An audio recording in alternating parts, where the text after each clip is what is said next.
Lo que podemos ver que es hoy el territorio argentino no tuvo siempre las mismas dimensiones, e incluso alguna vez no existió como territorio delimitado.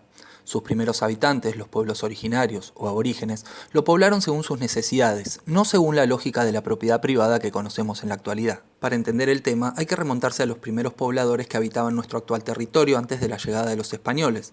Encontramos entonces dos grandes grupos de aborígenes, los nómades y sedentarios.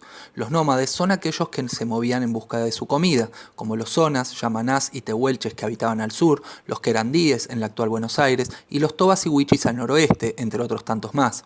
Y por otra parte estaban los sedentarios, que ya dominaban la agricultura, principalmente en forma de terraza, y eran aquellos pueblos que se habían relacionado con el imperio inca, que era mucho más avanzado tecnológicamente que nuestros pueblos del sur. Estos pueblos habitaban al noroeste, en la zona montañosa. Con la llegada de los españoles y su dominio sobre el territorio e influencia de los incas, los pueblos del noroeste argentino se vieron dominados por los europeos, quienes buscaban metales preciosos como el oro y la plata. Por otra parte, también buscando metales, el español Juan de Solís llegó al Río de la Plata en 1516 y su par, Pedro de Mendoza, fundó por primera vez la ciudad de Buenos Aires en 1536, trayendo las vacas y los caballos, algo novedoso para los habitantes de estas tierras, pero rápidamente tuvo que marcharse por la falta de comida y el continuo ataque de los originarios, quienes no vieron con buenos ojos su llegada. Buenos Aires volvería a fundarse en 1580. Cuando los metales preciosos del noroeste se fueron agotando, el interés comercial de la corona española migró hacia la ganadería de Buenos Aires. Cabe aclarar que a los españoles no les interesaba el sur de nuestro actual territorio y firmaron en 1641 un tratado de no agresión con los aborígenes, principalmente con los mapuches que tenían una gran influencia en la Patagonia.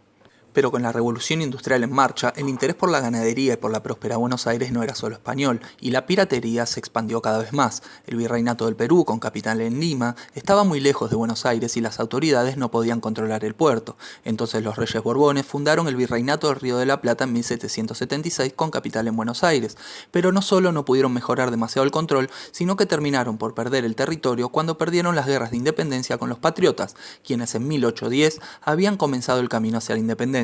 Una vez vencido el enemigo español, pronto Buenos Aires y el resto de las provincias empezaron a pelearse por la forma de gobierno y cómo repartir las fabulosas ganancias del puerto.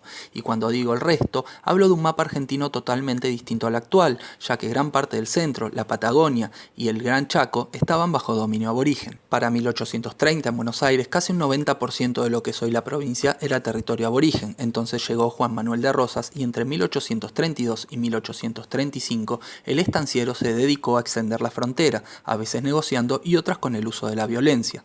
Para mediados del siglo XIX, una vez derrotado Rosas y con el capitalismo consolidado en el mundo, se forma el mercado internacional del trabajo, en donde los países se dividen entre los industriales, es decir, potencias como Inglaterra, Francia, Estados Unidos, Japón, entre otros, y los países productores de materias primas, en donde se va a ubicar Argentina.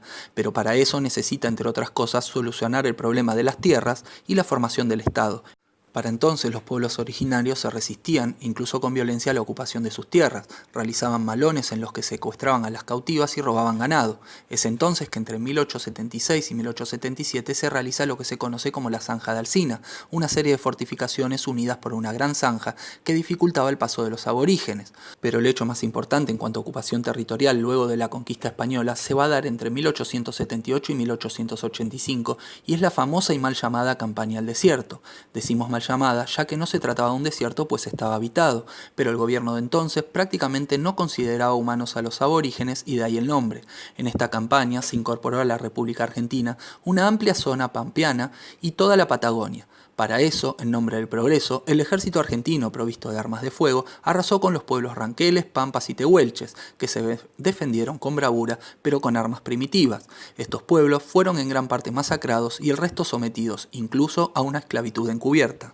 Paradójicamente, muchas de esas tierras argentinas hoy se encuentran en manos de dueños extranjeros. Se calcula que unas 20 millones de hectáreas, de las que por ejemplo el italiano Benetton tiene casi 1 millón en nuestra Patagonia.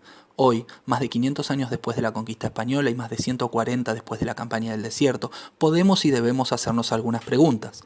¿Era necesario que el Estado argentino ocupe las tierras en las que vivían los pueblos originarios? ¿Se podía avanzar de una forma menos violenta sobre esas tierras? ¿Fue un genocidio lo que se hizo con esos pueblos? ¿A quiénes deben pertenecer esas tierras y quiénes las tienen actualmente?